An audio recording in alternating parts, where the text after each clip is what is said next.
Hey YouTube, this is Pastor Nate coming to you on this Wednesday morning, um, November the 6th, 2019.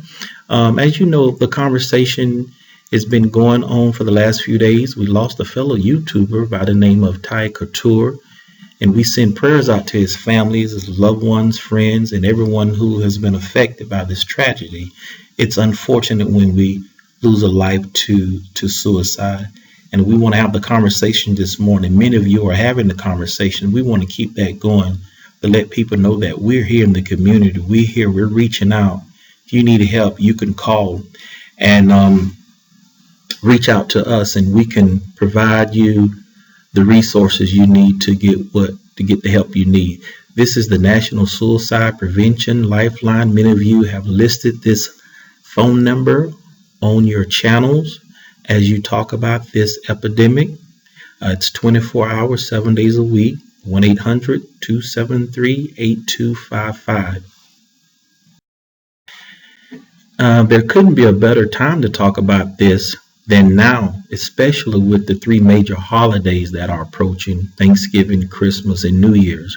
While many people will have a great time with their families and their friends, we need to step back and remember those who are not as fortunate during this time. Many have lost loved ones last year, and this year those loved ones will not be with them, and that can really weigh heavily on their mental capacity, their emotions. So we need to think about those people and pray for those folks. And if you know anyone who are in that situation, reach out to them. Don't let them be alone. Pick up the phone and call them, or even invite them over, take them somewhere. Not only are they suffering, will they suffer from a loss of a loved one, but it could be the lack of finances. Many people get depressed because they don't have the finances to do the things and to buy gifts and different things that other people do on holidays. Maybe someone is lonely. They don't have family. So just be mindful of that and reach out, because we are our brother's keeper. Here are some of the methods that the research shows that people engage in suicide. I'm not so much concerned about the method, because at the end of the day, a life is lost, and we're trying to prevent that life. We're having this conversation to try to curtail that epidemic and to save a life. And the three leading methods here, according to the research, are firearm, hanging, and poisoning. And these are some signs. I won't go through the whole list because you can read it for yourself. I'll just mention a couple. Talking about feeling hopeless, trapped, or alone. This is according to the Healthline Media. They say there's no reason to go on, and I just want to debunk that. Life is worth living. You are worth something. I know the devil, the enemy, he comes to steal, kill, and destroy, and make us feel like we're not worth anything.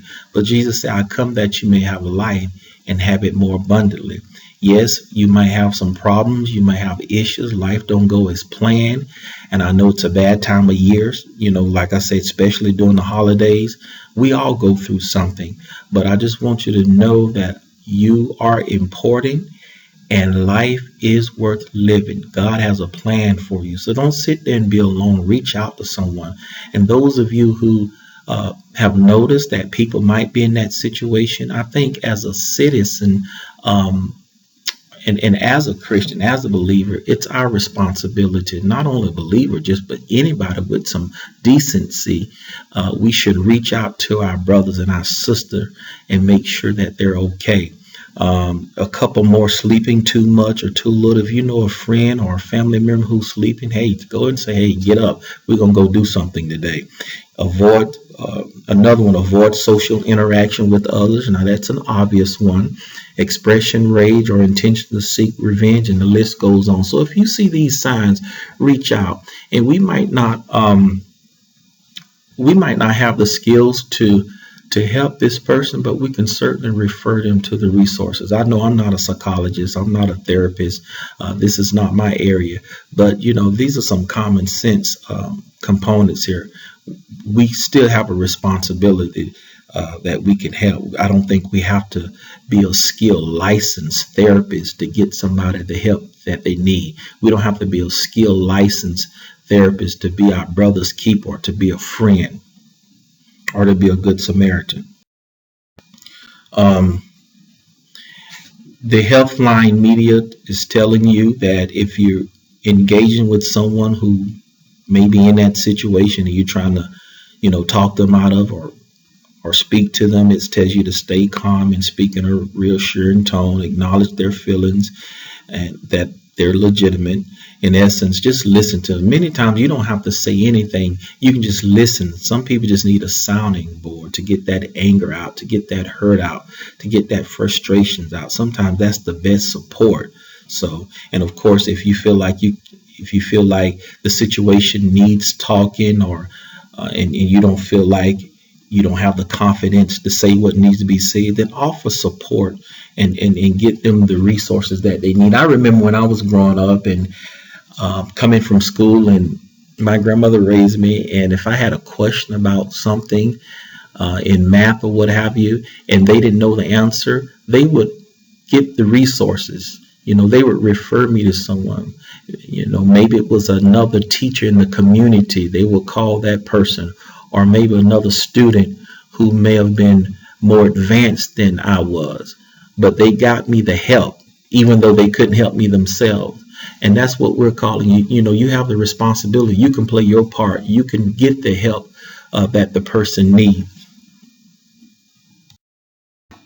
And the point of this presentation today, the point of this conversation, is to be proactive and not reactive.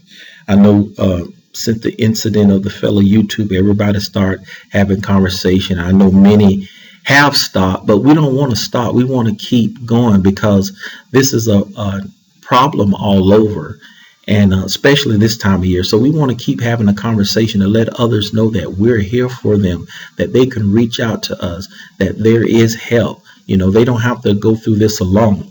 So I want to thank you for your time. I want you to share and subscribe, share this message, share this video with others, share this video with people who may need to hear it, maybe some people who are susceptible to this issue.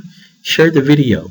I don't have my email listed on here, but it will be in the description, and I'll go ahead and give it to you. If you need to reach out to me, by any means, please do. My email is nsmart6355@aol.com. Again, that's nsmart, SMART 6355@aol.com. This is Pastor Nate coming to you, and until next time, until I talk to you again, be at peace and not in pieces. Be blessed.